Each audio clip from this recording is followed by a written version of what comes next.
I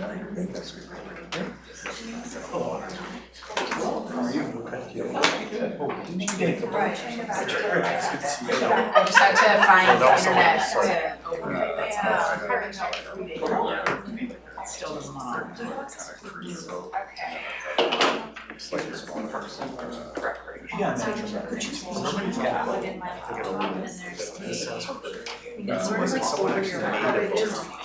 Oh, I see. Yeah, that's fine. I can put it. Take your computer with you. If someone needs to. Yeah, absolutely. Well, I'm trying to think.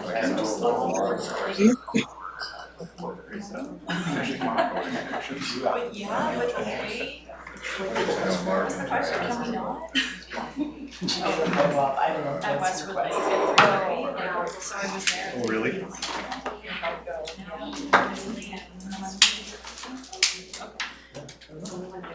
No, yeah, I can't remember, but clearly it was used, that's okay, that was not me. I used word judgment.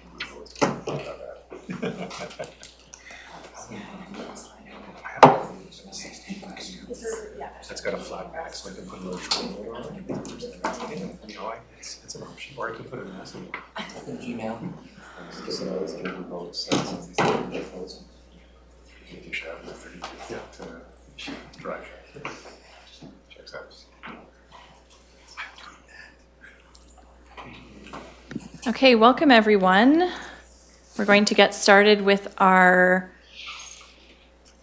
advisory committee on accessibility and inclusiveness for May the 14th. I'd just like to start by acknowledging that we are on the traditional territory of the Nanaimo First Nation, and also mention thank you to committee member Richard Harlow for pointing out that tomorrow is Moose Hide Campaign Day, and this is a day of ceremony where all Canadians are called to join together to take a stand against violence towards women and children. And you may see people wearing a little moose hide square in recognition of the Moose Hide Campaign Day. Thank you. So first I'll call the meeting to order. We have the introduction of late items. Ms. Verkar? Thank you, Madam Chair. There are no late items. Thank you. And could I have a motion for the adoption of today's agenda? Thank you. Moved by Tammy, seconded by Alexandria. All in favor? Thank you. That carries. And we have one set of minutes from our March 12th meeting. Were there any changes or additions to that? Bay, I see your hand up. Is that regarding the minutes from the last meeting? I just wanted to give you a heads up that I'll need to leave a bit early today.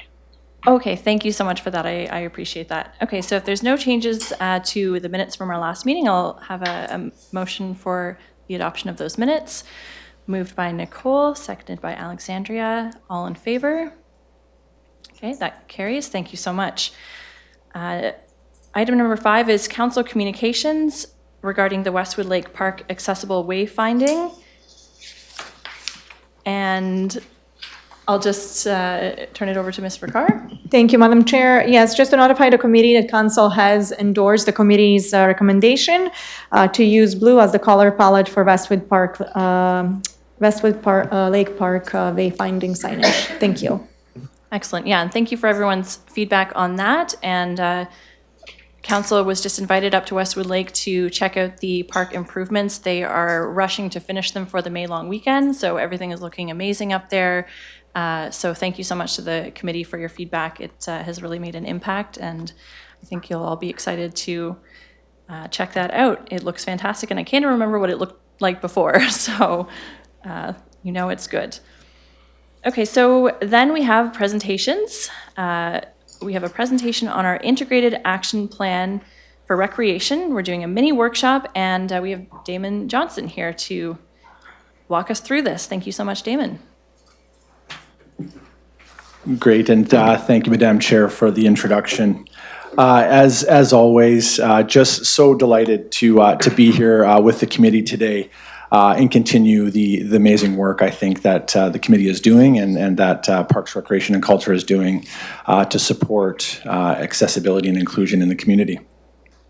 And sorry, I should have introduced you. You're our Manager of Recreation Services, and we also have Adrian Breen here, our Manager of Culture and Special Events. So thank you, Adrian, for being here as well. Great. Thank you, Madam Chair. Damon Johnston, Manager of Recreation Services. So today we're excited to be here to do a workshop with the committee. We're really, really looking forward to hearing your thoughts, your feedback, your ideas around accessible and inclusive programming.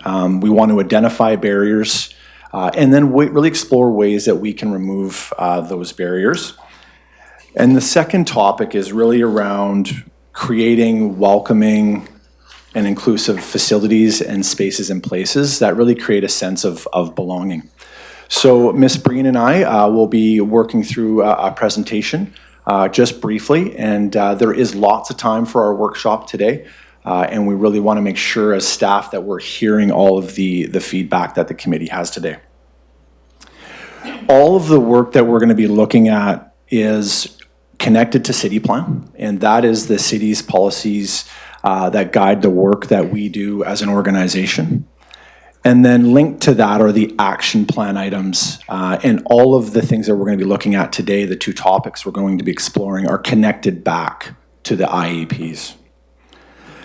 Before we get started, as we talk about this work, I just really want to encourage, the lenses we bring are diverse and they vary. And that can be through, of course, lived experience. It might be through other programs or services that you've seen in other municipalities or communities that might be able to help inform the work that we as staff do. And then, of course, the amazing breadth of experience that you bring from your experience out there in the community and the organizations that you're connected with. So, as we move into our presentation, just a brief overview of today's session. We'll be doing a review of this and the scope of the conversations today. We'll be identifying barriers and ways to reduce them in recreation and cultural programming. And then the second discussion that Ms. Breen will lead us through is how to make recreation and culture facilities more welcoming and inclusive. And then the next steps and what we'll be doing with this feedback and input that we've collected today.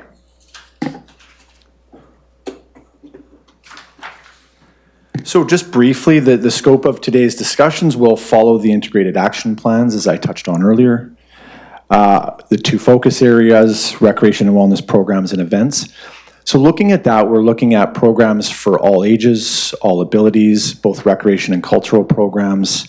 Could be a promotional tool that we as an organization use to get that information out into the community. So an example of that would be our activity guide. And then looking at welcoming and inclusive spaces in recreation and culture facilities. So just as a sort of review for the committee, the work we're going to be looking at is under the Healthy Nanaimo pillar and linked to recreation, culture, and wellness. And the city plan policy item is to strive to make all recreation and wellness programs inclusive and accessible. And the integrated action plan item that's connected to that is continue to review programs and services offered to ensure they're accessible and inclusive to all. So before we dive into the work today and the workshop, I just would like to ask the committee if there's any questions before we get started. And I'm not seeing any hands online, so please proceed. Great. Okay. So let's move into the workshop format. These are the questions that we're posing to the committee today and that we'd love to hear, again, your thoughts, your feedback, your ideas on these two topics. So first is, what barriers are you aware of for people participating in recreation and culture programs? And secondly, what can we as staff do to create and reduce these barriers and make programs more accessible and inclusive? So, Madam Chair, I would propose that we provide the committee with maybe a couple of minutes to think that over, and then we can collect a speakers list from there. Yes, for sure. I will take names when people are ready to provide some comments.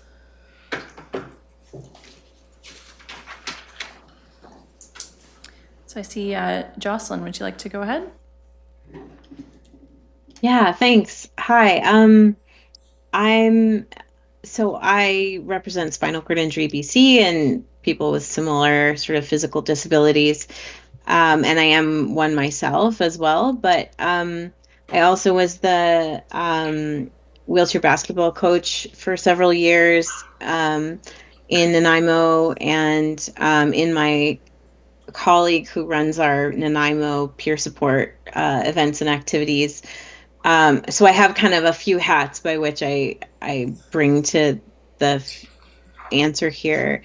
I know some of the obstacles I think for us have been like in our Nanaimo Tsunami wheelchair basketball program. The barriers were storage for adaptive recreation equipment, and Laura was very good to us in trying to expand access to storage at Oliver Woods for those like very specific sport related mobility, like wheelchair basketball chairs, especially during COVID where we had to do all the sterilization and like that kind of work. But I think a lot of the struggle is that a lot of the kind of recreation activities that happen in community centers and gyms and that kind of thing, for people with physical disabilities require equipment that requires sort of maintenance and storage and access for the appropriate sort of activities. So, for example, before our basketball program, there was a badminton program. And the badminton program, if you were a wheelchair user, would be aided by having access to that kind of sport equipment. So I think a lot of folks I think it would be more inclusive to be able to have that equipment available to more people. But the cost and the storage and the upkeep was something that our club just ultimately couldn't keep doing. And we no longer offer wheelchair basketball in Nanaimo because of that. So that's sort of one thing. And I know some of the barriers are that some programs like cooking and like a community food sort of kitchen program, we weren't able to do because there were no like kitchens in Nanaimo recreation centers that were big enough to have more than like one or two people with disabilities in them at the same time. So so those are sort of two components that I've seen. Thank you so much. I have Sarah and then Nicole.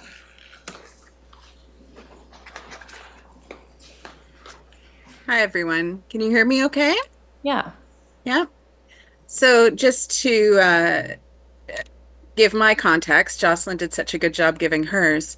I am the founder and executive director of Poverty Advocacy in Nanaimo, and I have multiple lenses, but this the lens I'm viewing this through in this comment is more my lens as a person who lives in poverty and who works with people who live in poverty.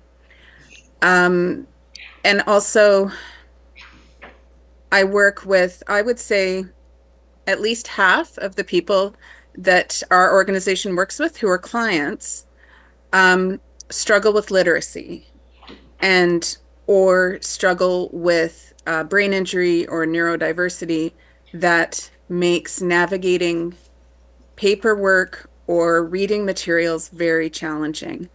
And so I want to give kudos, first of all, to the recreation staff, because the way that the LEAP program has been expanded and promoted and made so much more accessible and low barrier is like beautiful. Love it.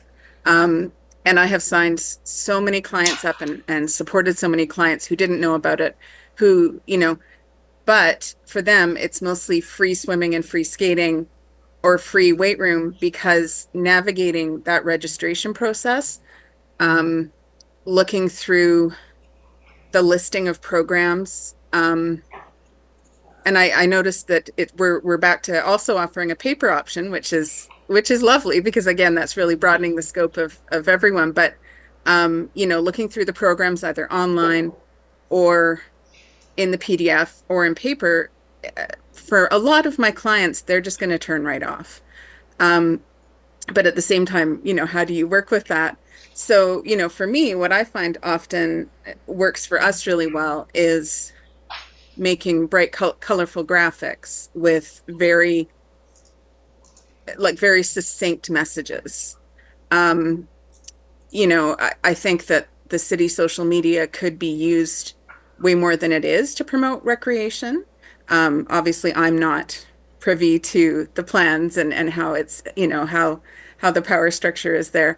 But when recreation events are promoted in the city social media, I blast it everywhere because I'm also mobility challenged and spend a lot of time on my phone and spend, like the Parent and Taught program now that's at one of the centers. I told everyone because it was a great graphic and my clients all really were able to understand and embrace it very quickly. And I believe it was even maybe drop-in. So I think that's another thing to factor in is,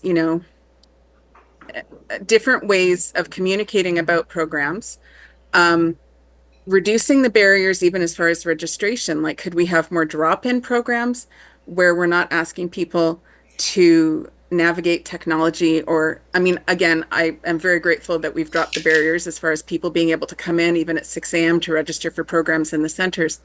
But I think if there was more drop-in things that were aimed for low-income families, you might see a higher participation because that intimidation factor of navigating computers and paperwork would not be there.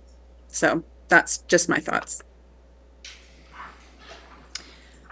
Thank you. Then I have Nicole and then Bay on my speakers list so far. And Richard, thank you. Okay, this is such good timing. It actually emailed Legislative Services about some of the things that we've been having conversations around children, especially, and their access to, many children whose families are supporting children with physical and intellectual disabilities, they often cannot work to the same extent that their peers might. And so the financial piece is a big piece. The lack of specialized equipment, whether that's sleds for skating, basketball, wheelchairs. And we do have, for kids, provincially, some opportunities to get loaners of, say, a basketball wheelchair. However, that storage and that transportation is a real challenge for families. So the child might have a sports wheelchair at their school, but then if they wanted to play basketball on the weekends, to get that to Oliver Woods and to see themselves represented in the course or the activity offerings is often what the barrier is. So if it says, if it has a little wheelchair beside the program, it doesn't necessarily mean that it's physically accessible. For example, adaptive hockey, it is still meant to be, it is still played on skates with a, so you're not actually, a wheelchair user is not actually going to play that activity. Plus, many of those activities I find are actually targeted towards adults or like youth.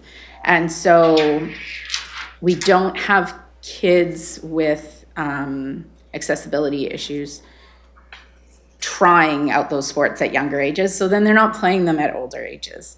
And the reason that some of the reasons that families tell me that they don't register, financial barriers, timing of that adapted activities, adapted hockey, for example, is during the school day. And honestly, getting in. I don't know how to, we know that our kids' programs are so hard to get into that if they need the support of a therapist or a resource navigator to help them, they've already missed, the program's already waitlisted. So those are some of the things, some of the barriers that I can think of. And then a lot of them feel like their children need an additional person to participate in, say, swimming lessons. Even if their child could physically attend swimming lessons, they don't feel like they can go there and without the support of an attendant of some sort. So leisure buddy, or making it clear that parents are allowed to participate, those sorts of would reduce the barriers. Thank you. Excellent feedback. Bay? Hi. Some of the barriers that I've run into with my child and myself are sensory related. A lot of very loud echoing noises. For example, at the pool, there's people screaming. There's often music playing that echoes. And there's no real escape. There's no real quiet place that you can sort of take sanctuary from it. It really reverberates throughout the whole facility, which actually makes it so that my kid won't go swimming at the pools. So that's one of the things I've noticed. And it's similar in the gymnasiums too. I think it's just such a large echoey space, and then with raucous sort of play and activity happening, and it gets quite overwhelming. So that would be my suggestion. If there's a way to create a low sensory area to retreat when people get overwhelmed in or near these facilities, that might be really helpful. Yeah, I think we've also had the idea of like a sensory hour at the pool or something like that, where the music is off, the lights are dimmed a little bit. Something like that could be really cool. Thank you for that. I have Richard, and then Jocelyn is a second time speaker. All right. I wanted to first lead. I'm kind of dealing with a bit of a visual migraine, so if my words are not perfect, I apologize. I very much want to echo Bay's comments about the pool. When I previously worked at Bonaventure, there were large portions of the year where we were not able to bring clients to the pool or public work like facilities because of the sensory overload that would be caused from, say, spring break or the summertime, because there are more children generally in the space and louder music. So there are programs that generally avoid altogether the pools and such because of the sensory overload. There we go. Second, I think having more inclusive adaptive sport would definitely be amazing. Fairly recently, Nintendo came out from their launch of wheelchair basketball as one of the launch games. And that actually was very, very well received within that community. I think if we had something like that within, not video games, but actual wheelchair basketball being able to be played, then children who maybe don't need that adaptive equipment could still use the chairs with their friends who require a wheelchair. And then it's much more of an inclusionary experience for all. And then third, I remember a presentation from a diverse abilities camp, either the end of last year or the start of this year, where we had where they mentioned that the only registration process was paper forms. Those paper forms are not accessible to anyone with vision loss or many people with issues when it comes to reading and writing. But if we had digital versions, it's much easier to have like an advocate help fill out the forms and submit the forms in a digital format. So those are the three things I wanted to highlight. Excellent. Thank you so much. Jocelyn. I just was curious. I had a question about how much of the recreation and wellness programs are city run and how many of them are like I remember our wheelchair basketball program, like we would submit the details to the activity guide each fall, or like in advance of the fall activity guide, in case so we were organizing and supporting and funding the team and the program, but we would list it in the activity guide. And I'm just curious, like how many of the programs that are in the guide or that we're talking about right now, the city has the sort of say, like how many of them are invited or set up with purpose from like city staff.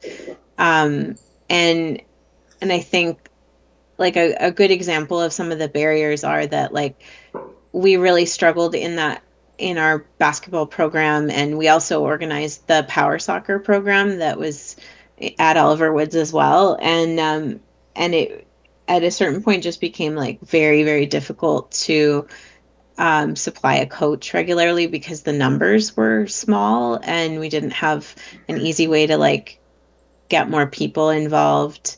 And as Richard said, it was completely integrated. There's a kids program that's like wheelchair sport generally, not just basketball.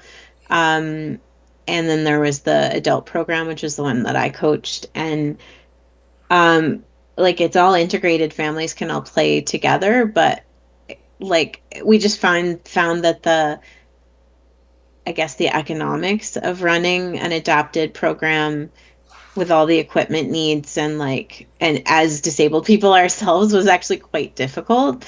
And I think what we really needed was like a coach or facilitator from the city to like be the person that supported that inclusivity of those programs in the rec calendar, so that there could be inclusive activities that throughout the calendar at different locations and such with the right equipment, in a way that was a bit more like logistically possible. If you've ever seen like 4 people in chairs try and pack a trailer full of basketball chairs, like it was both comical and not logistically feasible.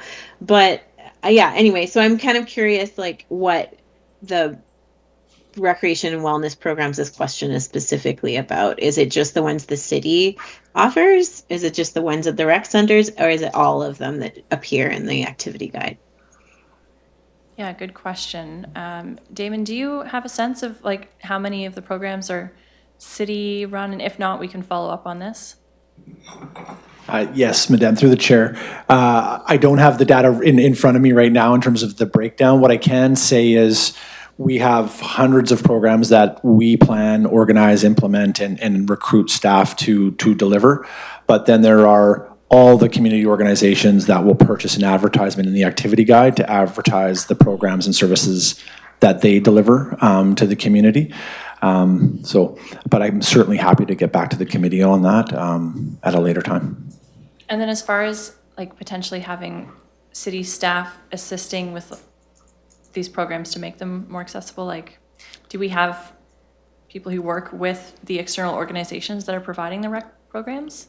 Yes, through the chair, we absolutely do. We partner with organizations to run joint contract programs together where we can provide the facility, advertising. Sometimes those organizations provide staff, sometimes we provide the staff. So yeah, we do offer programming in that format as well. Okay, thank you. Tammy. Thanks for taking my comments. I'm talking specifically about swimming, and I see a lot of children that they're not quite ready for the group swim programs. So sometimes they're looking for like a private swim instructor, aquatic instructor, but then they're looking for also like a time when they can go and do that. And sometimes they're even looking at like the Days Inn on Nickel Street or something like that, like a pool time. So I think for helping to facilitate getting to the point where children can participate in the recreation programs. Like, I'm looking for some support, some help on how to facilitate that, like finding an aquatic instructor that they can even privately pay or have for special needs kids. And then also having that like pool time available to be able to do that would be, even if it's, just sort of like if you provided a certain time when that would be easy for them to access. And then speaking about the pool, I've been working with Mike Bryson on the actual universal change room, which is a real challenge. So I work with the school district life skills programs, and they are at the pool probably like twice a week. So the elementary schools go twice a week and the high schools go twice a week. And it's a real challenge to get children and young adults into the universal change room. It's really too small.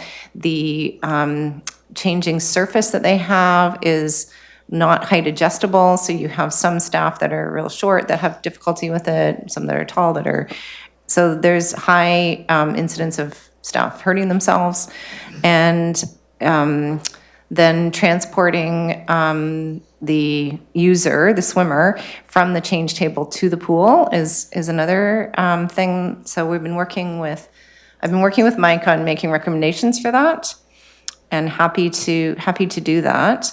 But the other thing is, even like where the universal change room is, the lockers like are really close to the door to that change room. And so with getting a person in and out of that change room with a wheelchair and a caregiver, I mean, it's just very challenging, the whole layout of that. Yeah, so that's my comments. Thank you. I see Bay and then Nicole again. Yeah, I just wanted to add to that note about private instructors for swimmers with special needs. Perhaps having someone who is trained in stress reduction for children with anxiety, and even adults with anxiety, about swimming, because there are so many, and swimming is learning to swim is a lifesaver if you were to fall into the water and you don't know how. So yeah, if there's anybody who has a mental health lens that could do these sort of one-on-one sessions, that might be really helpful.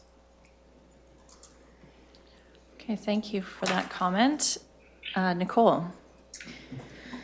I think that one of the things, I understand that the recreation coordinators, they all share the programming expectation of offering inclusive programming and partnerships. And I think that's great.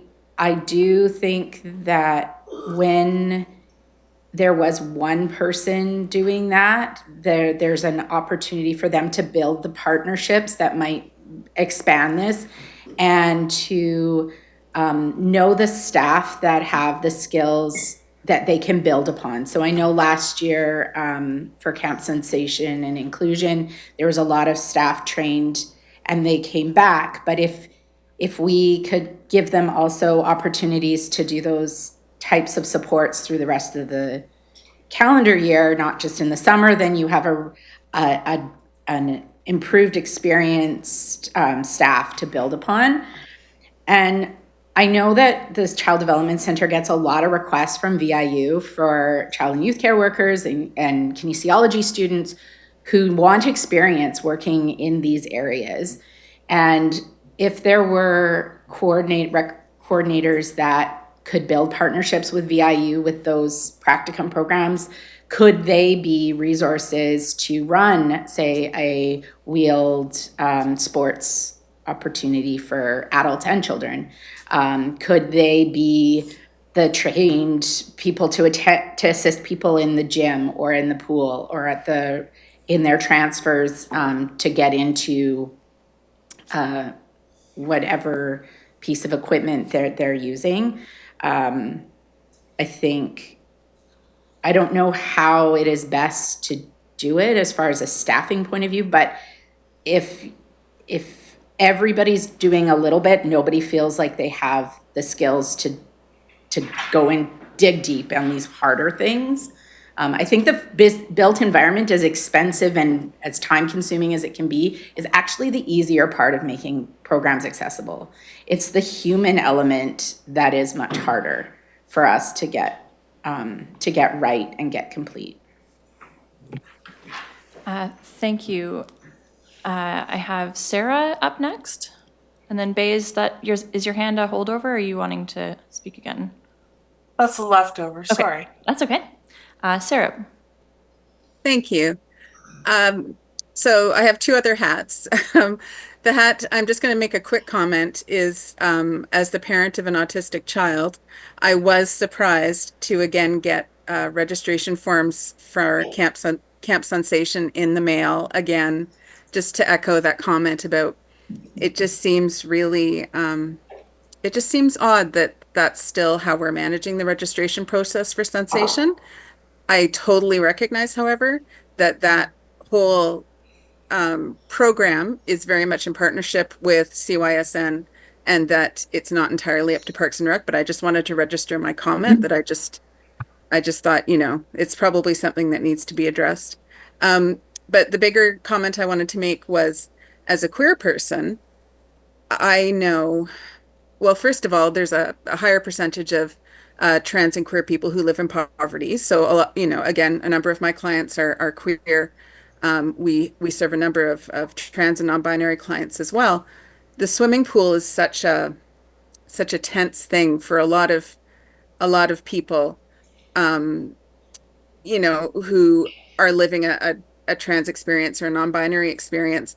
And of course, stories in the news, especially things that have happened in Nanaimo at the Aquatic Center, definitely have made some of my clients and friends feel, I wouldn't say unwelcome, because that's not the city's intention or anything the city is doing, but I'm wondering if there's something that could be done to make the community feel more welcome, like perhaps partnering with Nanaimo Pride and having a swim hour, that's rainbow friendly during Pride Week, or the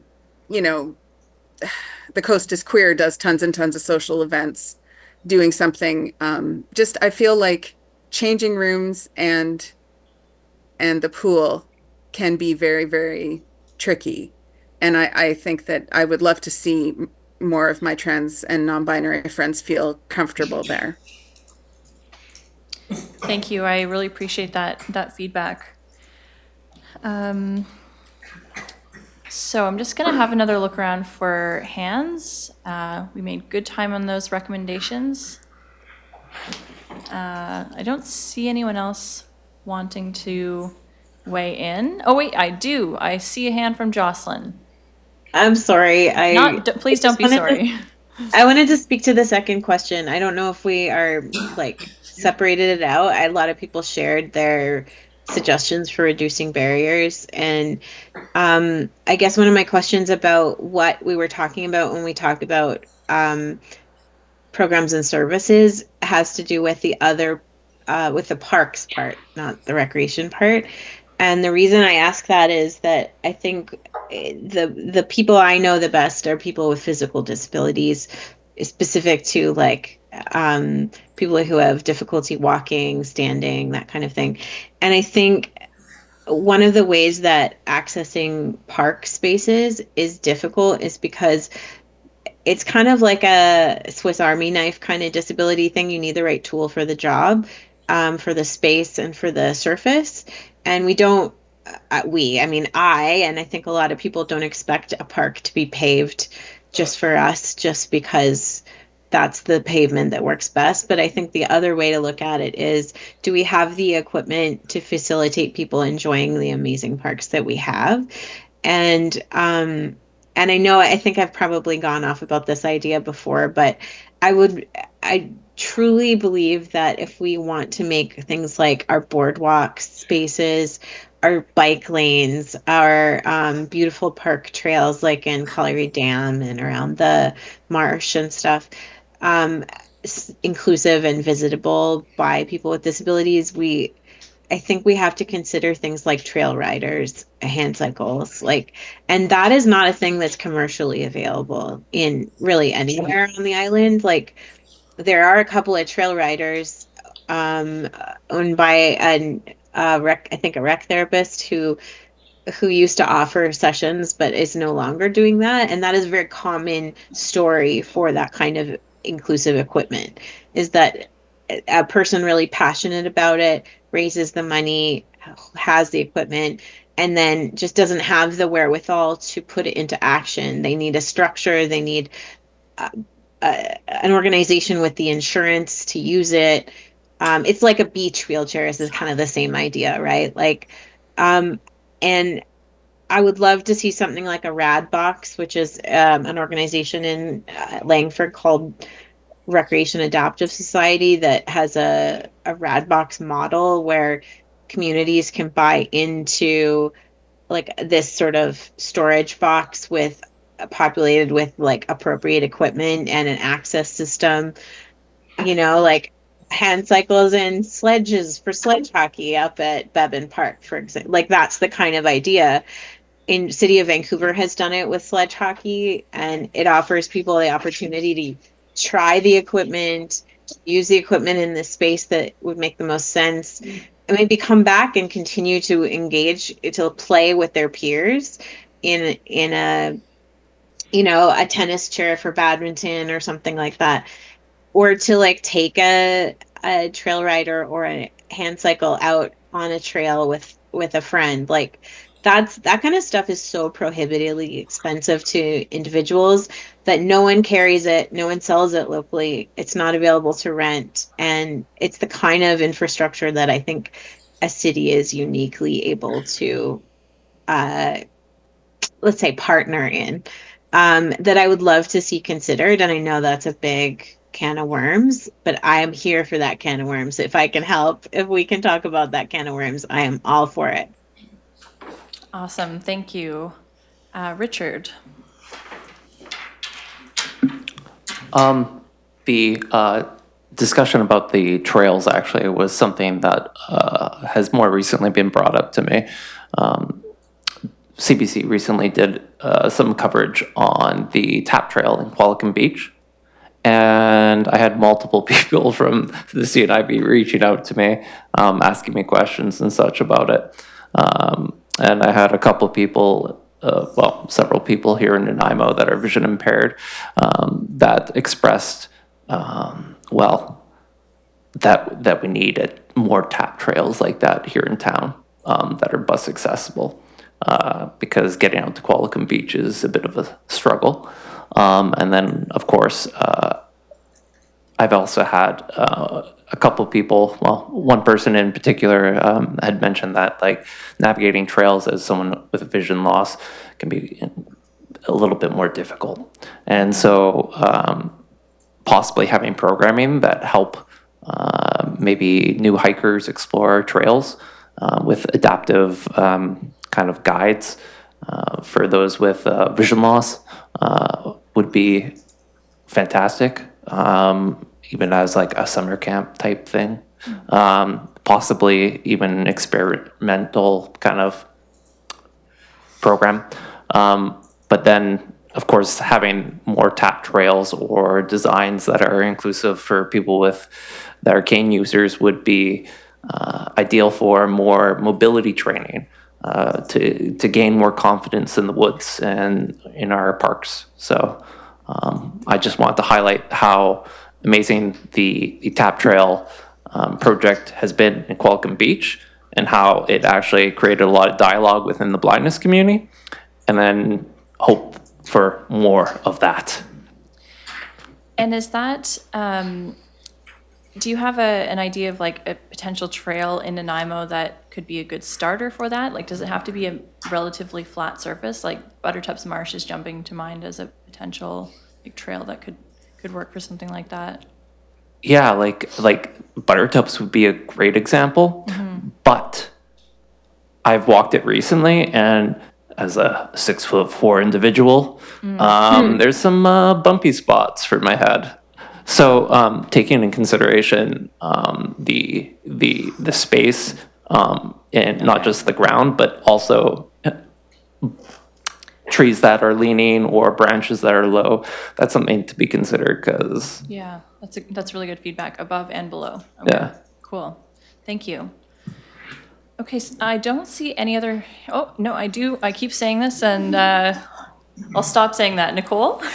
I just wanted to mention, I'm not exactly sure what date it's going to be, but there is works plans for the outdoor play day to be hosted in partnership this year between the City of Nanaimo and the Child Development Center. The date that was picked has now been postponed a little bit because we're waiting for the Westwood Lake bathrooms, I think. Is that right, Tammy? We're thinking. We might. I don't know. But I would just say that that is something that we've run we didn't run last year because of weather, but it has run frequently. And it is that what Jocelyn was talking about. It's an opportunity to try this equipment, often owned by private people or by organizations. The problem becomes it's one day that people have access to this equipment, an adapted kayak, a trail rider, a paddleboard. We have some specialized chairs that will roll on sand. But then they can't get them when they say, oh yeah, we can go to Westwood one day a year and use the trail rider. So if we could get storage where those pieces of equipment, and I think there are grants available that we could be as a city accessing to get some of this equipment, because it is very expensive and people don't, you also don't want to buy, for example, a para hockey sled. You might really want to buy it for yourself or for your child, but they really want to play with people, with other people, with their friends, with their parents, their siblings. So you actually need at least 5 or 6 so that they can have a meaningful activity.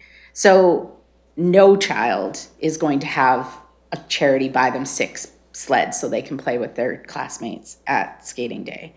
So yeah, I'd love to see us access some of the grants available federally and provincially and have it stored where lots of people can use it. Okay, I like this idea of investing in some key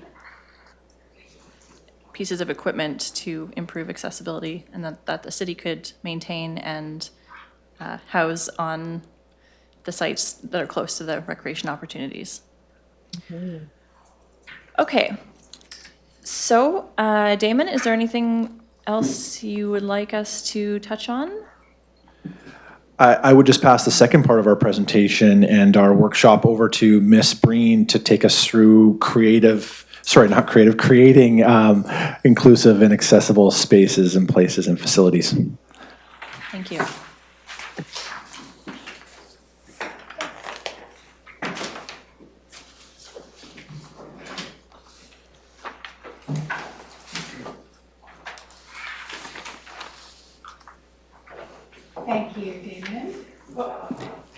Thank you, Damon, and thank you everyone for having me. My name, again, is Adrienne Mercer-Breen. I am one of the Recreation and Culture managers. I'm the manager of Culture and Special Events.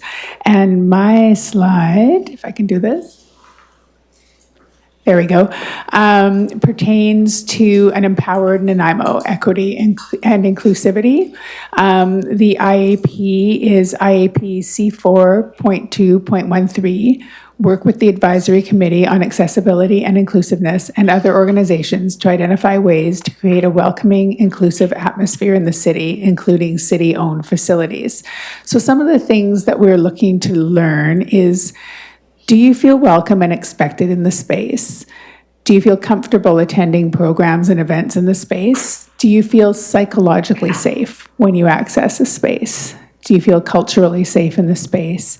And as if all are welcome when you go into the space.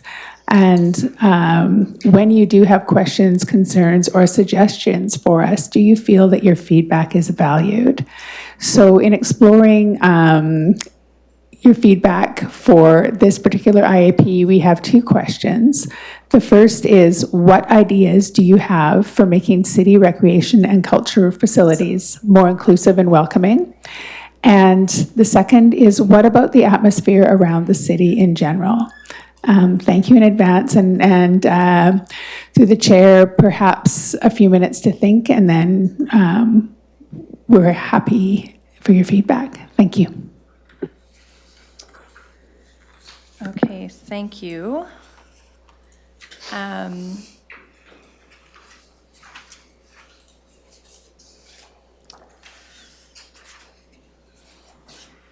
So I do see Sarah and Jocelyn ready to jump in here, so I'll let Sarah go ahead.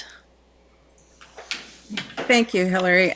So from the perspective of someone who is always very aware of the warming and cooling spaces in the city, and the fact that the city of Nanaimo, when there is a demand for warming and cooling spaces for people in crisis, unhoused people, vulnerable people, they suggest the lobbies of the city recreation buildings. So Oliver Woods Aquatic Center, you don't need me to list them.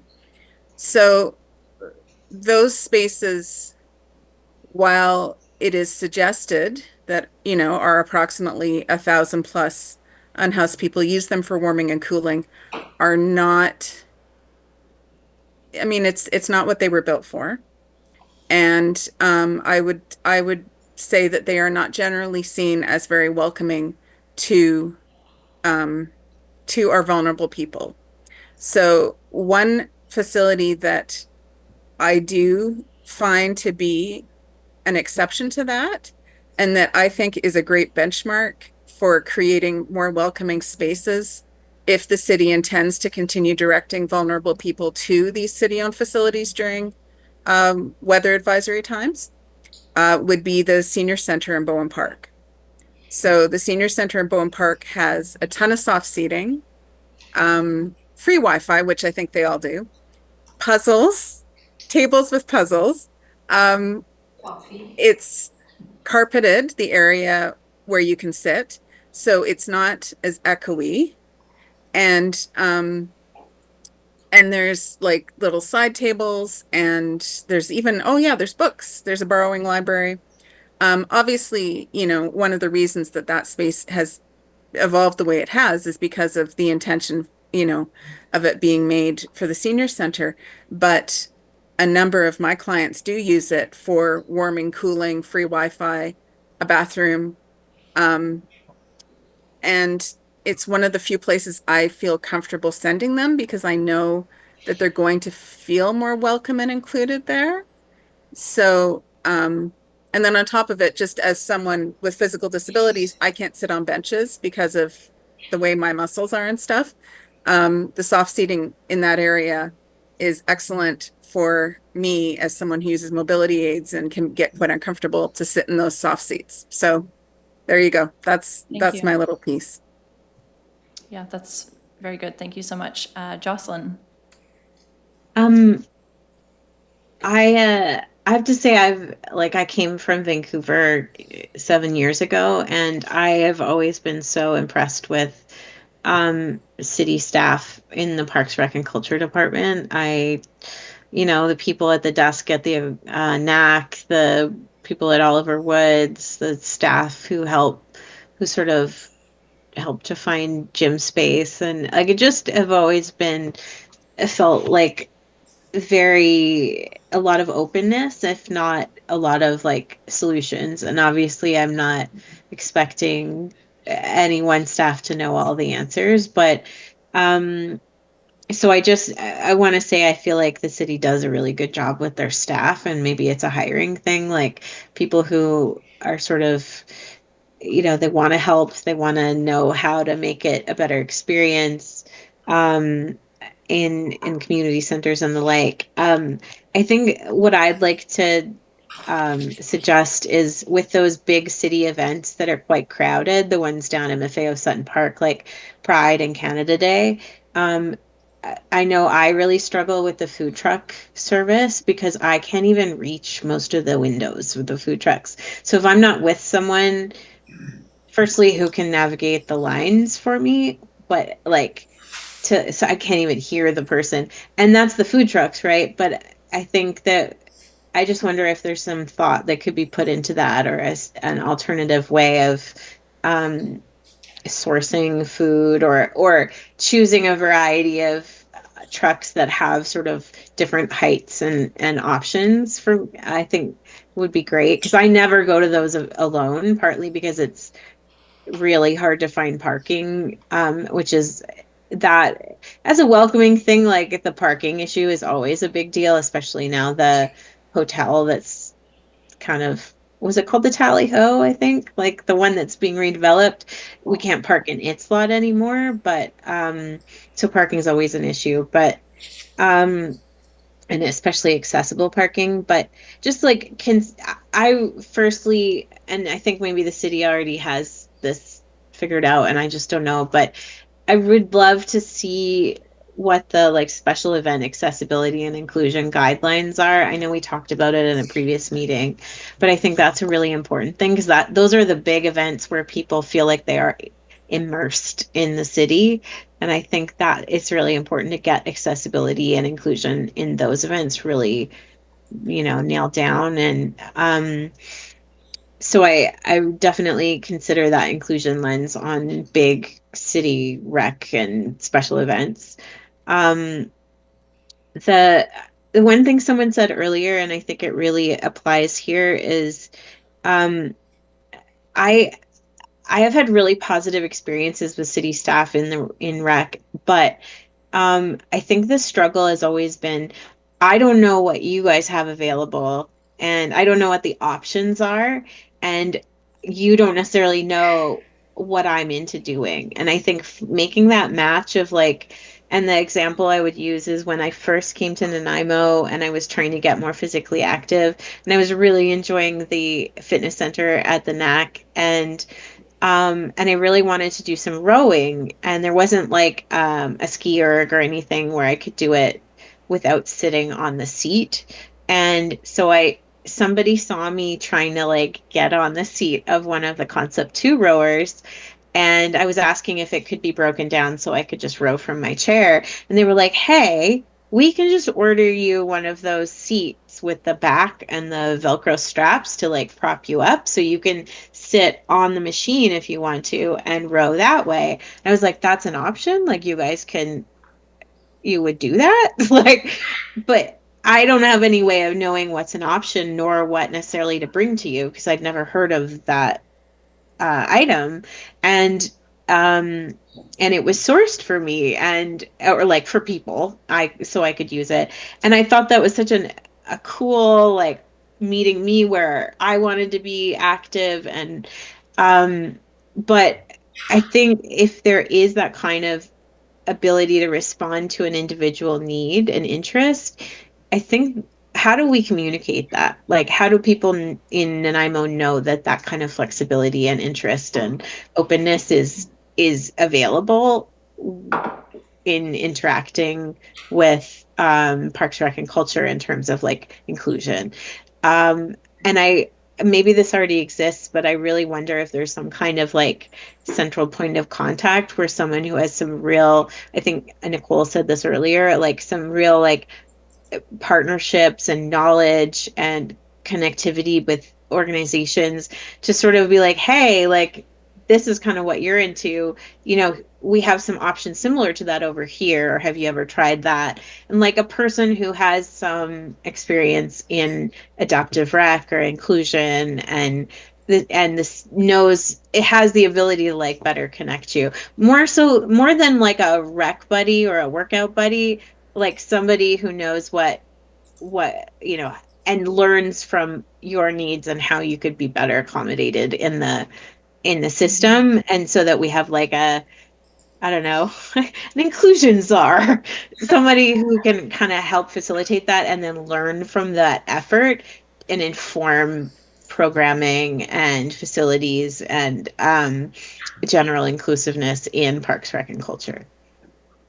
That's a really good question. Do we have in the interim, what would you recommend as far as contacts if people do have questions like that? Would it just be going through the regular Parks, Rec, and Culture contact?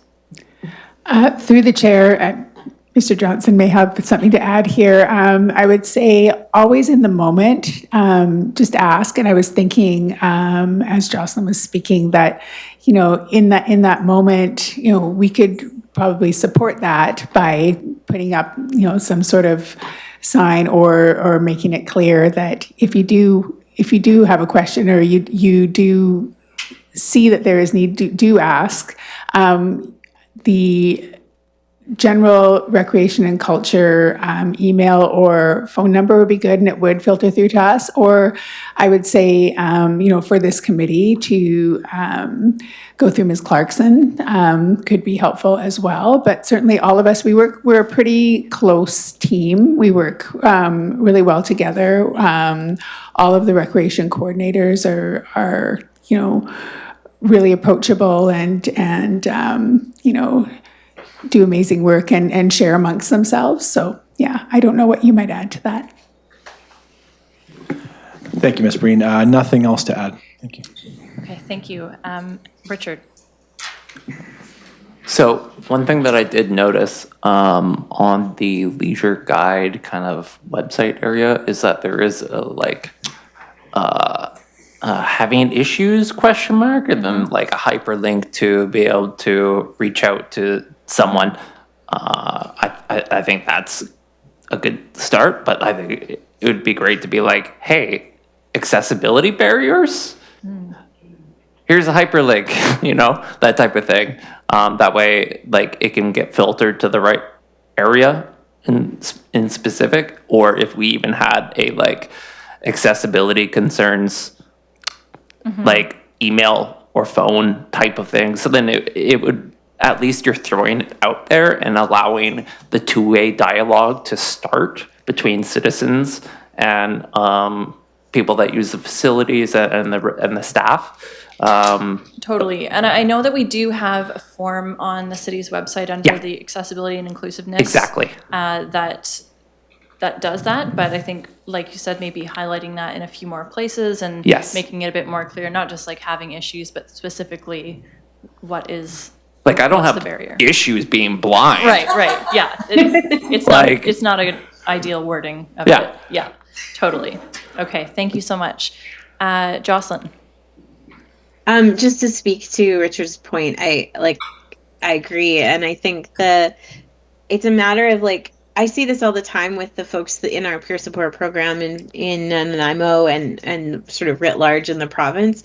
A lot of people with disabilities or barriers just assume that they can't participate in the stuff that the city offers because they are given the sense by like many of the bureaucracies we deal with, like the healthcare system and the education system, that our needs are special and that we can't find what we need in the sort of larger programming and community support. And that has been changing slowly. And I think a lot of the programming is probably adaptable. But I really think as a city that's trying to be inclusive and trying to like live up to that accessibility and inclusion mandate, you have to kind of give people a sense of what they could engage with and like what are the possibilities. And I think that is partly like what you just discussed in terms of opening up that dialogue on the website, like, you know, need ideas. Do you have accessibility barriers, or what are you into and how can we help you get into it? But also like photos in the activity guide of opportunities they can take advantage of, and not just adapted sports only, but like people being part of a program, painting that picture, maybe like a more detailed sort of description of how rec staff can help.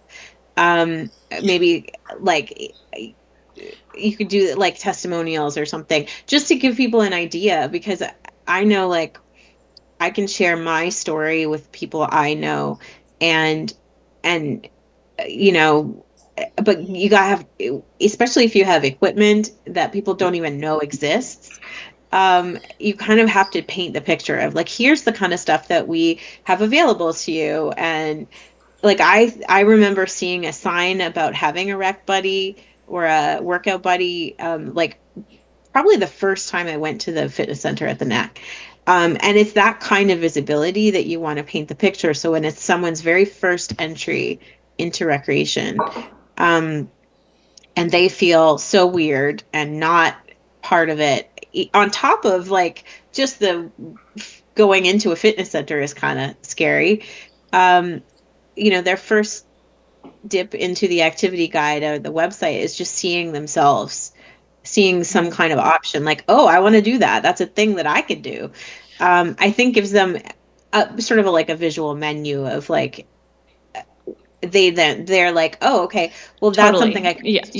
you can't be it unless you can see it. Yeah, exactly. Bingo. Yes, okay. Love that feedback, thank you. So I have Nicole and then Richard, and then I think we do need to move on to the next topic just because of our time. I'll be very quick. I'm seeing an increase in families coming new to Canada. And as much as Jocelyn said, like, even people who are born and raised in Canada don't always know that they should be included and the world should be accessible to them. The families that are new to Canada, they don't even know, they don't know their kids can go to school. So we need to show them that and show them in meaningful ways that they're welcome and that they can ask for help and who to ask. And yes, and that's partly, I don't know, I'm not good with Google Translate and all its capacity, but a lot of people are using AI tools to translate. So I don't know how that works with like the PDF of the activity guide and things like that. So I'm just curious if somebody could take into consideration translation to other languages and such. Yeah. And pictures don't need languages to be translated. And then how do we also express it, not just in pictures, if people are visually impaired? Are we running ads that are, spoken, things like that, so that the message is being shared in mediums that aren't just visual? Alt text. Alt Yes. text. Yeah. Bingo. So like if we're talking about safe and inclusive spaces, so having like that like phone number or a help thing if you're having accessibility concerns, that's like an identifier of safe spaces.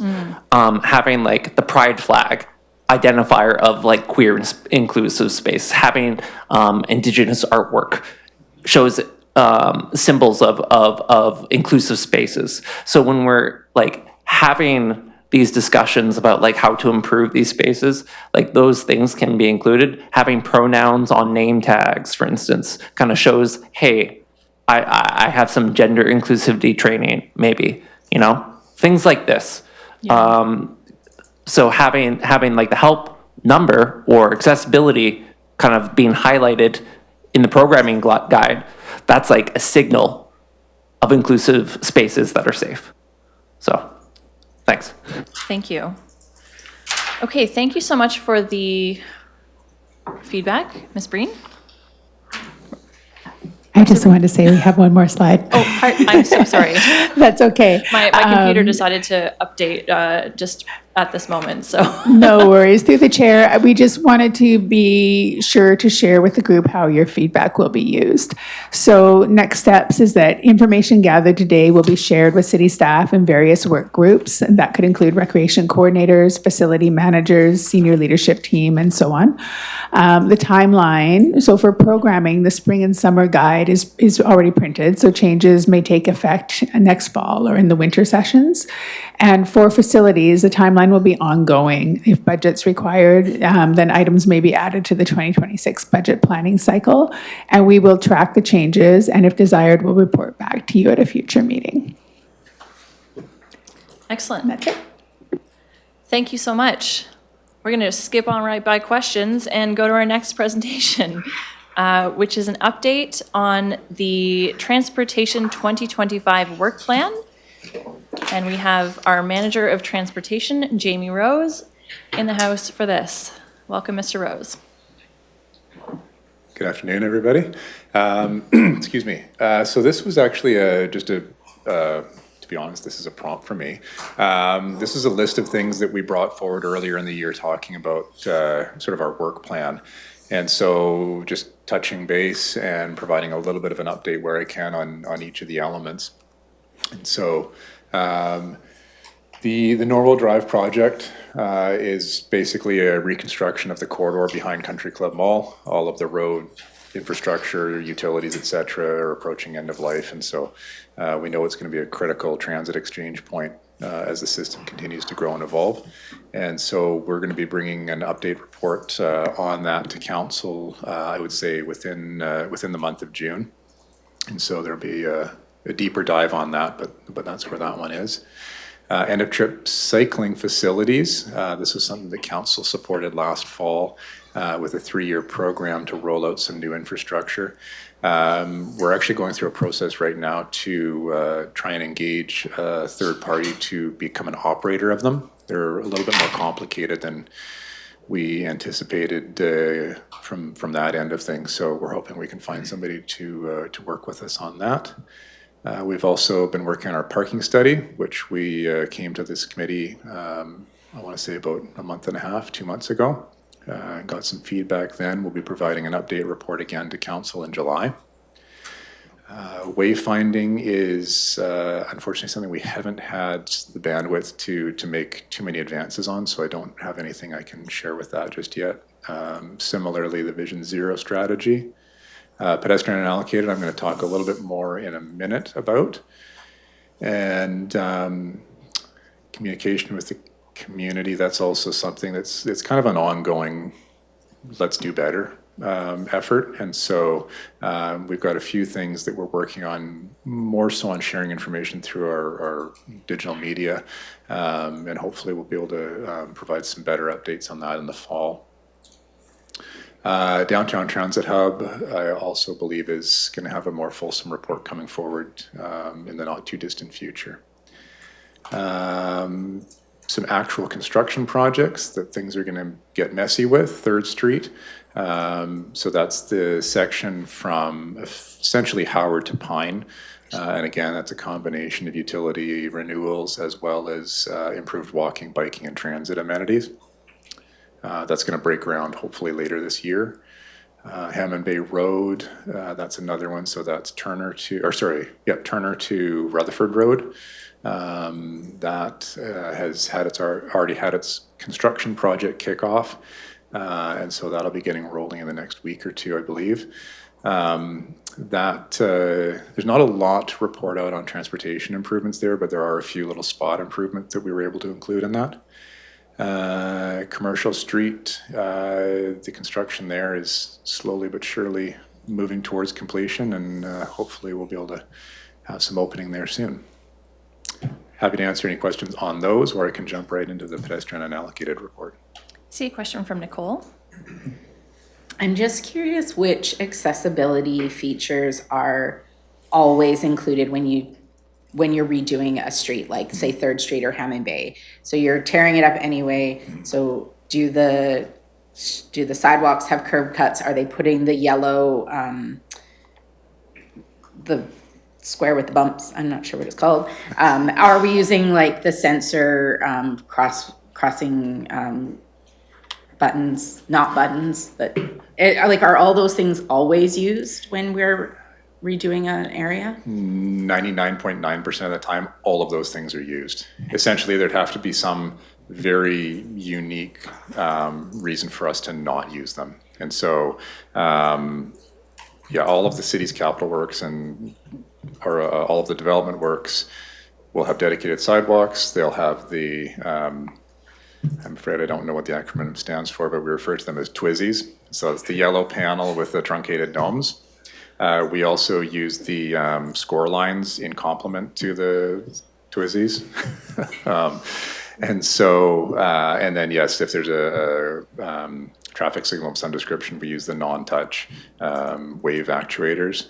And then, one of the things that we have been looking at, and at some point we would like to come back to this committee and have a discussion about is not just the warning indicators, as in you're entering a conflict zone, but also wayfinding. And so with the new Boxway Connector project, you'll see that at some of the junctions, there's both the truncated domes sort of highlighting where the conflict points are, but also elongated, truncated bars, bars. And so those are something that some agencies are using as also part of like sidewalks. And so quite often, or what I've seen around the world, they'll have a panel along the side of the sidewalk, usually along a building face or kind of closer to. But at intersections or points of decision, there'll actually be like a T or like a cross to sort of provide some feedback that there is a decision point here.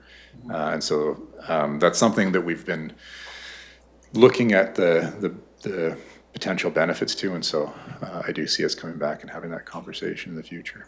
So. Thank you. Okay, looks like we can proceed. Jump right in. Okay.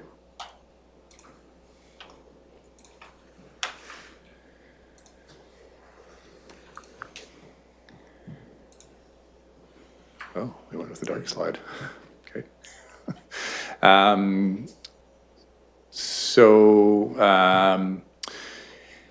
Since 2018, Council has identified a funding source, which we refer to as the pedestrian unallocated. And traditionally, it's $300,000. There have been some periods of time when Council has chosen to increase it to $1 million. We have made massive headway on improving pedestrian mobility across the city. There's a report coming to Council, I believe, next week that has a map of the locations we've been able to improve, and it's quite impressive when you see it across the city. And so this is an information report to provide some feedback on what our plan is for this year. So we are operating on the base $300,000 funding. Unfortunately, with respect to construction costs and some of the magnitude of improvements we're looking for, that really only correlates to 3 locations. So they're about $100,000 each. And 2 of them are within our urban centers, downtown being our primary and Woodgrove being a secondary. And then the 3rd location on town site is just on the periphery of our hospital area, urban center. And so a key driver for most of these locations is, through our model, is the pedestrian demand. And so these are areas that we believe we either are or will be seeing high pedestrian utilization. And so we're looking for ways to improve these crossings. And then within that model, we then look at risk factors and other elements to determine and identify these locations. So the first location is town site at St. Patrick. That's a fairly wide crossing. And so we've identified a raised crosswalk. I think we've actually got a raised crosswalk at all 3 locations. And so we found that that's one of those features that, sorry, I stand corrected, Mary Ellen. Oh, just get ahead of myself here. Yes, sorry, all 3 are raised crosswalks. And so what we find with those is that drivers are forced to slow down regardless of whether a pedestrian's there or not. So the notion of yielding to a pedestrian just becomes so much easier. And so we have this sort of complementary benefit of traffic calming and better pedestrian or driver compliance. That's this overhead imagery. The next one is Wallace at Franklin, so just down at the bottom of the street here. So what we're doing is actually adding a second crosswalk, but a raised one. And so this is, again, having that sort of complementary benefit of creating another crossing opportunity, but also reducing operating speeds along the corridor. We've done obviously something similar on Front Street and a few other places. So the speed limit's already 30 kilometers per hour, so it really shouldn't have any sort of driver-centric feedback on this one. again, a perspective shot where it'll be proposed. The last location is at Portsmouth and Applecross. And so a few years ago, we improved a crossing just up or down the street to the south and created a two-stage crossing. Here's one that is just adjacent to that. And so similar conversation. It's a high pedestrian demand area. It's an area we know will be densifying. Sort of in conjunction with the model, we've actually heard from the community that there's some high concerns about visibility and driver speeds along this corridor. So this will help to mitigate all of these. This one also is quite a long, unprotected crossing. So, I mean, that's pretty close to 4 travel lanes wide. And so the pedestrians really have to get out to sort of feel that ability to indicate to a driver that they do in fact intend to cross the street and try and elicit that communication. And with that, any questions? As I said, this should be going to council, I think, next month as a formal report. Jocelyn? How do you deal with like temporary concerns with traffic and getting around? And the reason I ask is the Franklin and Wallace location is like 2 blocks from one that I've been struggling with because the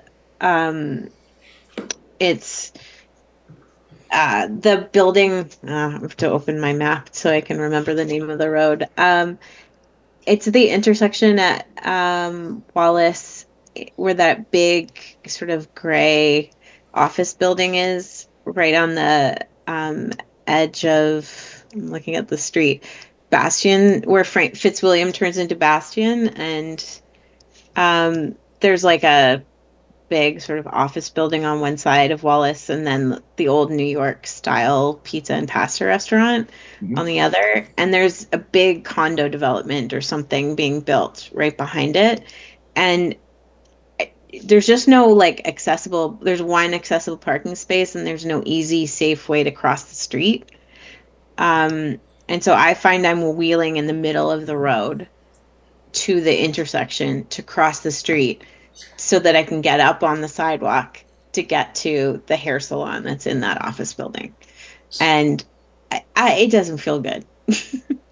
So I think I'm just trying to sort of picture that in my mind's eye. So I think there's the big TELUS development on the corner of Wallace and Wentworth. And then if you come south, you get to the corner with New York style pizza, and then across the street, I think, is the salon the building with the salon you're referring to. And so, I think so, yeah. Is Flames Chicken now. Yep. Yeah, it's a chicken restaurant now.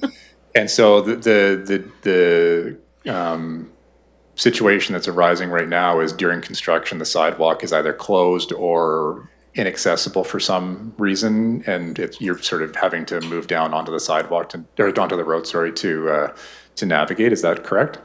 It's part of it. That is definitely one of the issues I've had, but I think this is actually an issue with the street just generally, but it's worse because of the construction, because what I would love to see is accessible parking in front of that office building for anybody using the office building, because there is no safe place to cross the street to get up onto the curb and out of traffic except for the intersection. So the accessible parking elsewhere is not super helpful. Okay, I think I'm finally connecting the dots. So what's really needed is a let down adjacent the accessible parking spot proximate to the salon or office building on the corner. Is that? There actually, I mean, I could be wrong, but there does not appear to be an accessible parking space there. There is one that might be temporary. It's across the street in front of the construction site. And there's like a gravel kind of temporary saggy bit of gravel that's probably trying to be a ramp right beside that space, but that requires you to cross the street and then there's no way, even temporary way, back up onto the curb without wheeling a half a block in the middle of the street to the crosswalk. Okay, so if an accessible spot was put in place on the highway side of the road with a ramp, that would solve the problem? Yeah, and it probably would solve the problem in an ongoing manner, because there's that office building probably needs an accessible parking space on the road, because the parking for that building is like if it's like 2 floors down. It's like, kind of down and behind.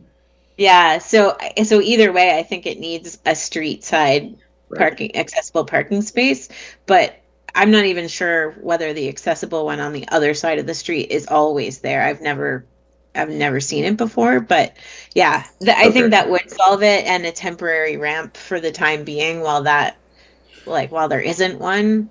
I don't know. So I think there's two kind of conversations, or there's two ideas in my mind right now. So there's the managing the construction site is one issue, but the ongoing introduction of more accessible spots, for example, downtown. But when we put them in, they need to have the supporting infrastructure to get off of the road and onto the sidewalk. And so I think that was a conversation that we had, and some information that we took away from the committee meeting we came to 2 months ago, or whenever it was, to talk about our parking study. And so those are some elements that we're looking to integrate into our design work in the future. Thank you. That's great. Alexandria? Thank you. Coming off of Jocelyn's comments around construction-related accessibility issues, recognizing that construction is a temporary condition, often in large projects along Wallace Street, as we've just talked about. What I witnessed on Fitzwilliam Street around the construction of the Cornerstone Housing Project, as well as the new fire hall. Projects that extend for 6, 12, 24 months and create really challenging accessibility issues due to lack of curb cuts or roads simply being blocked off. And this is something that Councillor Eastmere and I were speaking about on Commercial Street around the Inclusion BC conference that was hosted in Nanaimo last year.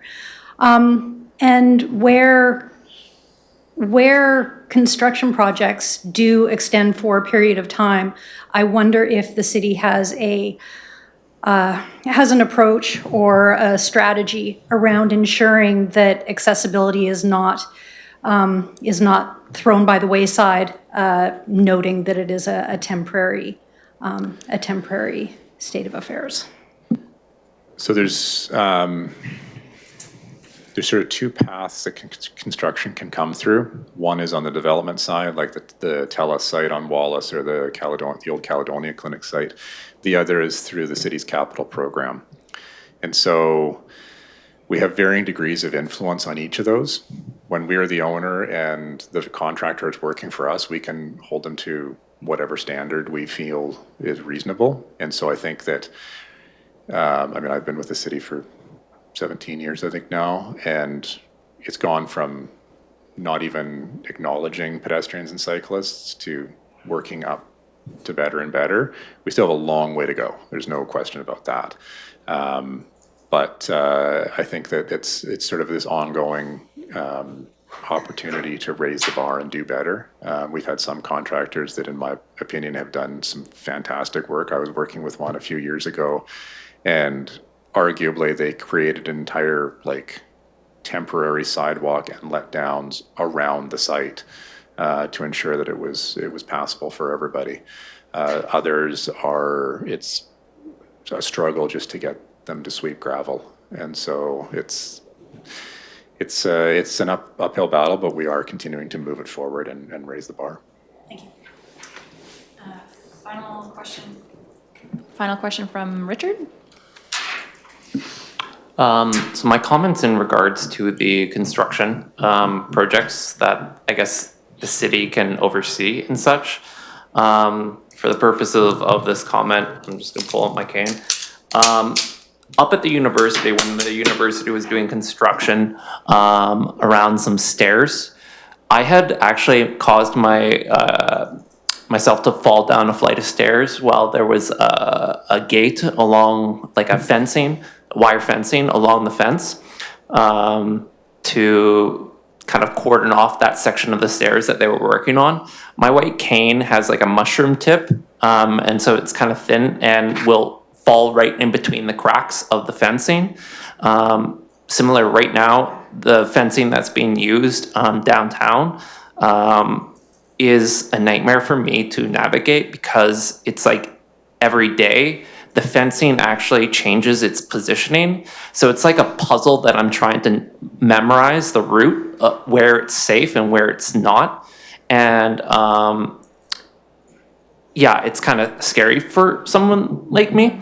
And so I've fallen down in the gravel because my white cane got stuck in between the fencing. As a solution, up at the university, they created a new standard where if they are using those wire fencing with large gaps, they would put like a net around the pathway to allow someone with low vision to kind of follow the path a little bit more freely, and to have like a more visual information.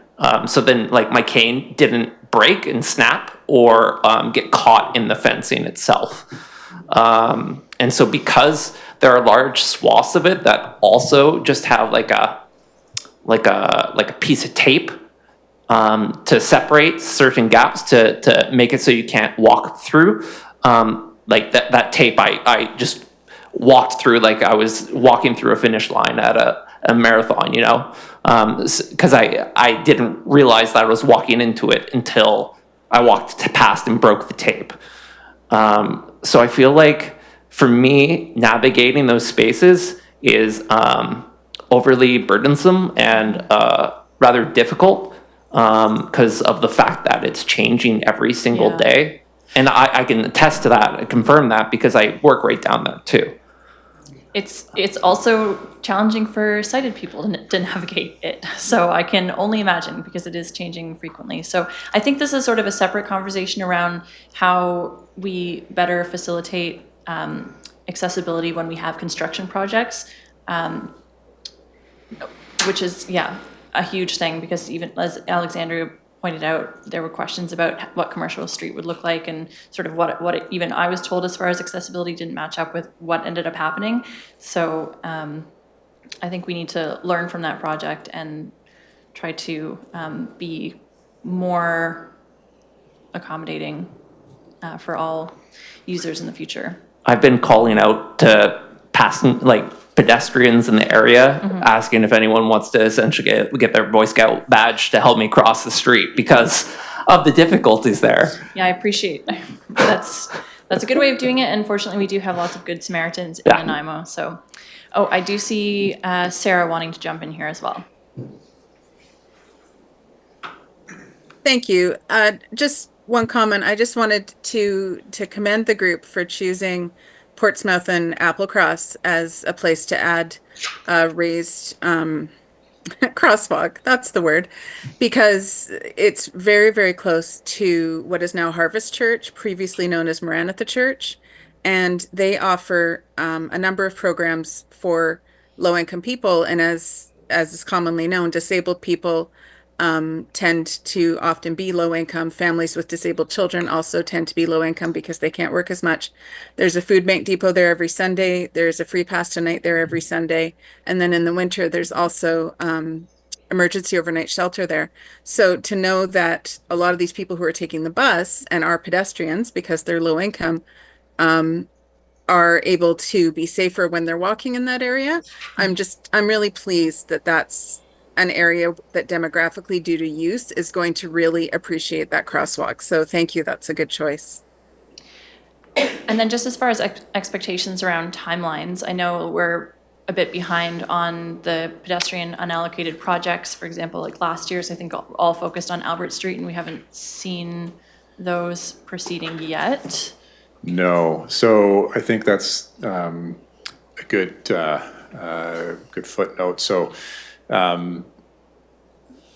the original sort of scale of this project was kind of 1 or 2 locations per year, which, you know, both internal and contractor capacity tended to have the ability to push through in maybe a year's time, maybe a little more than a year.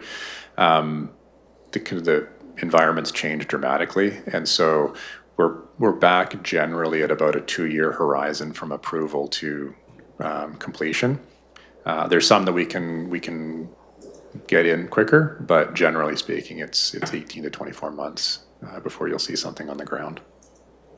Nicole? I'm just wondering, I'm very familiar with the town site location that you discussed, and because I drive through it most days, and I've witnessed a child going to school almost be hit because there's no turning lane, so there's a lot of people feeling rushed in.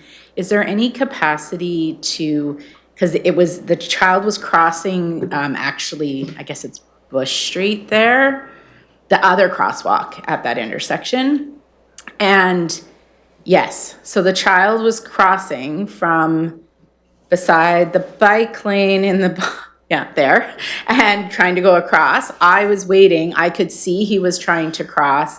The car was where that white truck was, and was only looking downtown, like looking to make sure he wasn't going to get hit by, or she was not going to get hit by a car coming in the other direction, trying to turn left.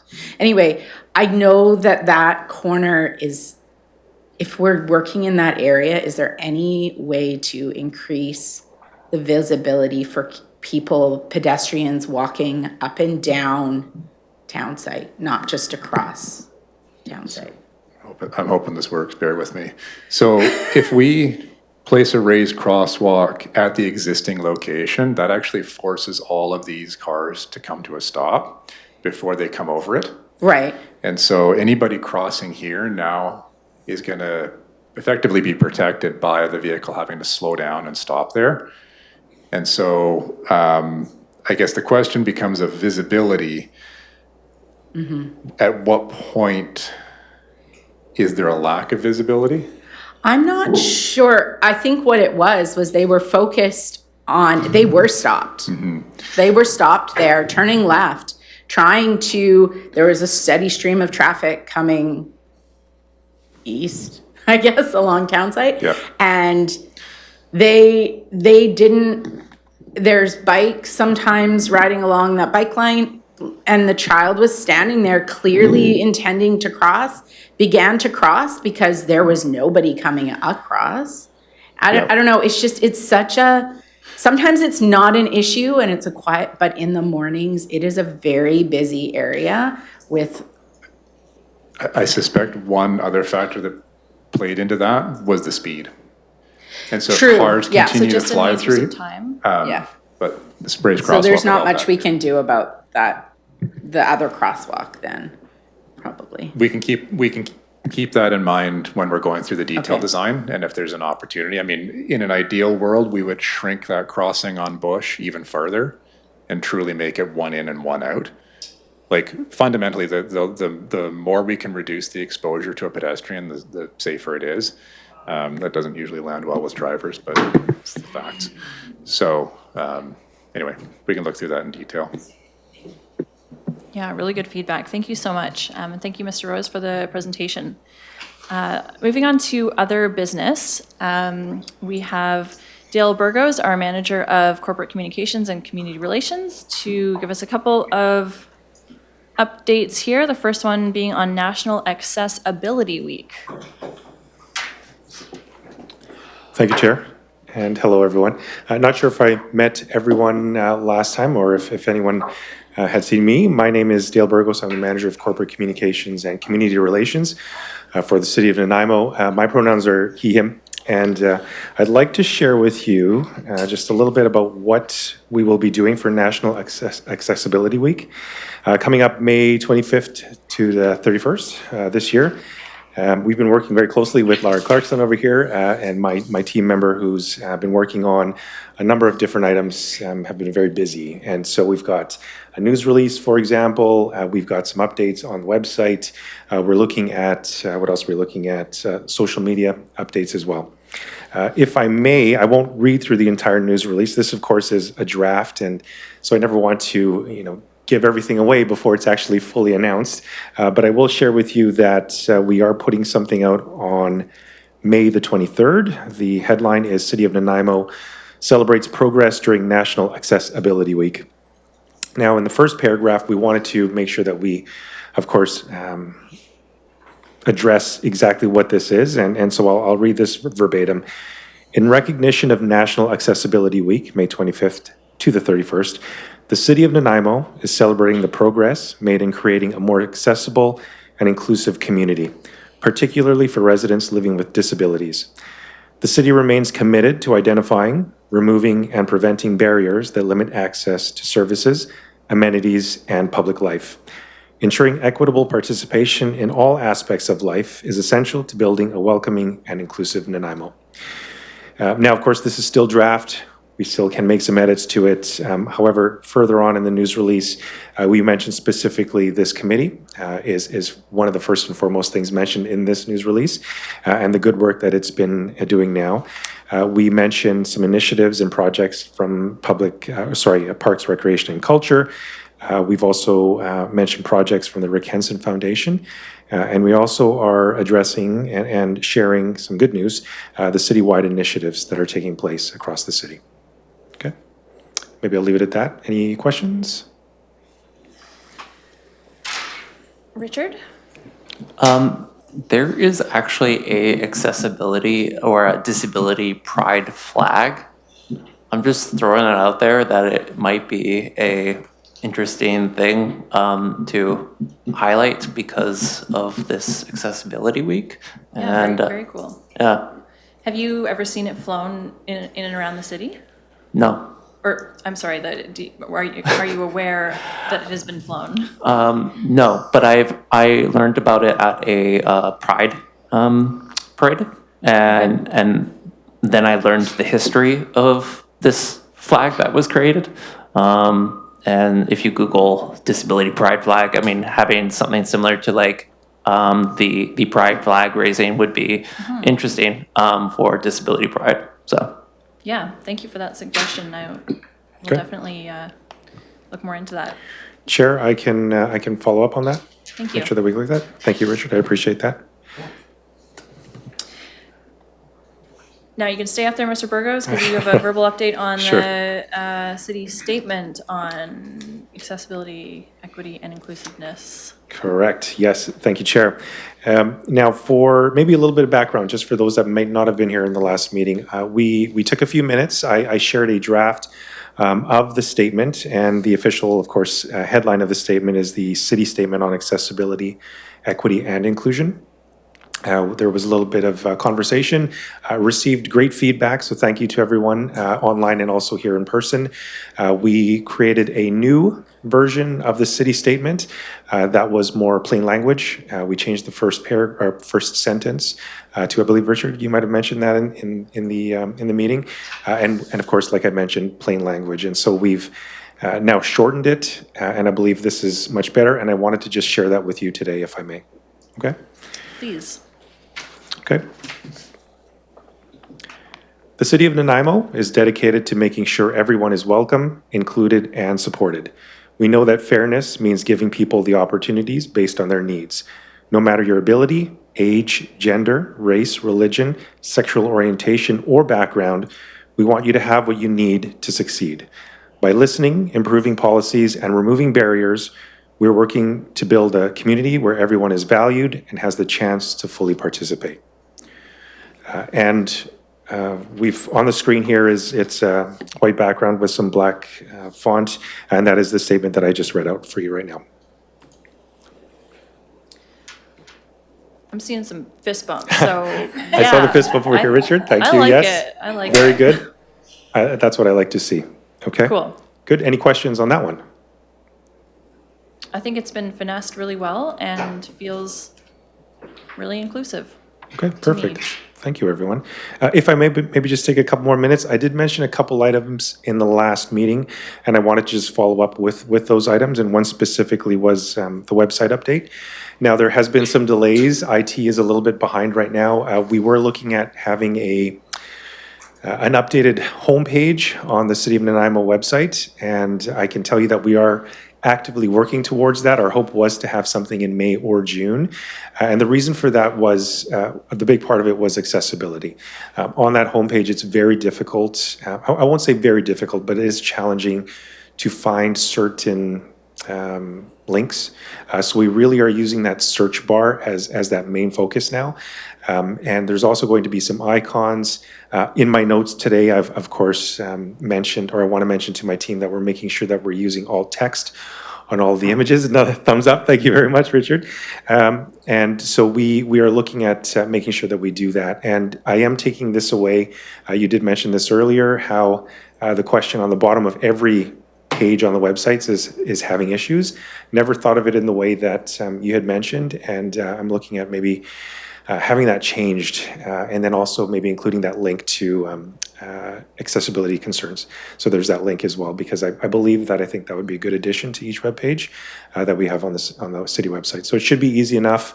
I'm not promising anything quick, but I am going to be bringing that up with IT very quickly. Okay, good.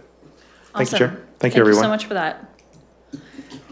So next up, we have a request by committee member Richard Harlow for a presentation by the City of Nanaimo and the Regional District of Nanaimo about accessibility at transit stops.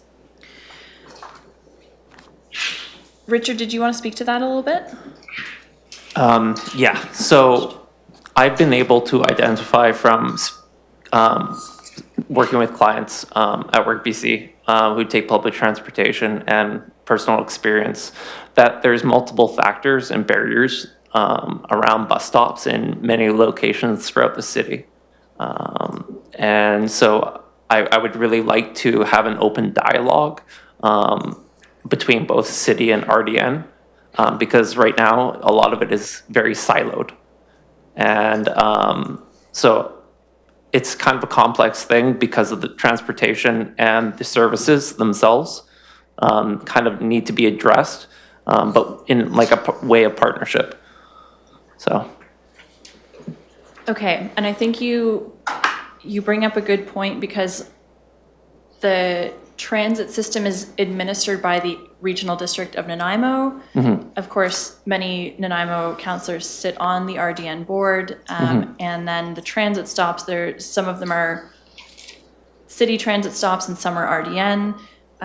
Maybe Mr. Rose, if you wanted to jump in here, what is your thought? Because we also did have a presentation just last March by the city and RDN about accessibility at transit stops. So it might be too soon to bring them back again, but if you want to weigh in here.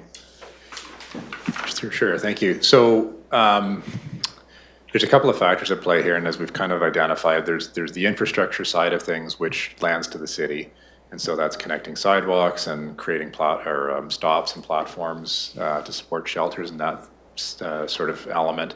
And then there's the service side and the operations end, which is administered by the RDN. And we do work quite regularly with them. And so we actually went through a process with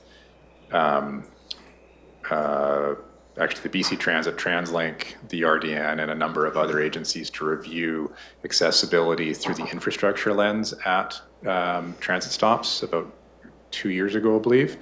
And so that has been a little while, so there may be some opportunity to have some conversations about that. We've probably implemented a few of those changes now, and we could possibly come back and revisit the successes and maybe some opportunities to continue to do better. My recollection's a little bit fuzzy, but I think that the conversation that the RDN came to the table with last year was actually regarding their fare review. And so I think there were things touched on about other operational elements, but I think there is, if there's concerns in the community, then there's probably a good time to bring it all together and revisit it. And so I'm happy to structure something to come back at a future meeting and bring the RDN to have that kind of cohesive conversation. Yeah, when we did have that discussion in March of 2024, they did at that time, the RDN touched on increasing training for bus operators to improve sensitivity and awareness for people with disabilities. And I think we did touch a little bit on the transit stops, but I think if you agree that it's a good time for an update, then. I think, and I'd maybe reflect the question to Mr. Harlow and say, like, we have done these changes, we have adopted some updates to our standards, but there's always times to revisit things and see how they're working in the field, so. Mm-hmm. Yeah, well, thank you, Richard, for bringing that forward. So then if you wanted to make a motion to bring that to, Ms. Vicar? Thank you, Madam Chair. Just listening to the conversation in the room, it seems to me that there is an acknowledgement from staff in the transportation area that this could be potentially brought forward at a future meeting and that they are open to looking into it. Staff could also, it could be noted in the minutes that staff have taken this under advisement and will look into it as well. Just wanted to help along with the process here. Thank you. Okay, so we don't need an actual motion, it's just the point taken and we'll work on it. Yes, my understanding is that staff have acknowledged that they can look into it and would consider when it could be potentially brought forward. Thank you. Excellent, thank you. Great, so thank you so much, Richard, for bringing that forward. And then our final item is a verbal update on committee member recruitment. Ms. Ricard? Thank you, Madam Chair. So information has been shared previously with committee members via email to advise the committee that Ms. Roden has resigned her position as a member at large on this committee, and that the city has commenced the recruitment process to find another member at large to join the group. So we just wanted to take an opportunity today at this meeting just to advise the committee members that the recruitment for one at-large position is ongoing right now. The deadline for the applications is coming up on this Friday, May 16th at 4 p.m.